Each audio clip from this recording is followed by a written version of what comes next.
The woman burst out of the cabin in terror and scrambled into her car, desperate to get away. But she was so panicked that it took her forever to start the engine. And when she finally did, she forgot to release the parking brake. By then, the man was already at the car with a rock in his hand. He smashed the window and grabbed her by the hair.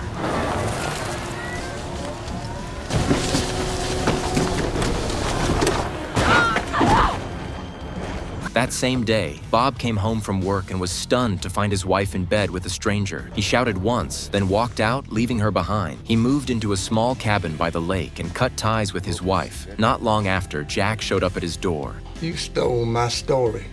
Jack immediately accused Bob of plagiarizing his manuscript. Bob was baffled and insisted he never read other people's drafts, but Jack left the manuscript anyway. Bob picked it up and tossed it into the trash. Later, when the cleaning lady came by, she pulled it back out. When Bob finally opened it, he was shocked to discover that it was word for word identical to the novel he had written. He couldn't believe it. After all, he had written the book himself, line by line. Just then, his wife called. Bob thought she might be having second thoughts, but instead she told him to hurry up and sign the divorce papers. He also learned that her lover had been coming to his house regularly. Furious, Bob went up into the hills to cool off, where he ran into Jack again. Jack claimed he had finished writing Honey Window back in 1997. Bob shot back that he had completed his manuscript in 1994 and even published it in a mystery magazine in 1995. Nice try, Mr. Shooter, but I beat you by 2 years.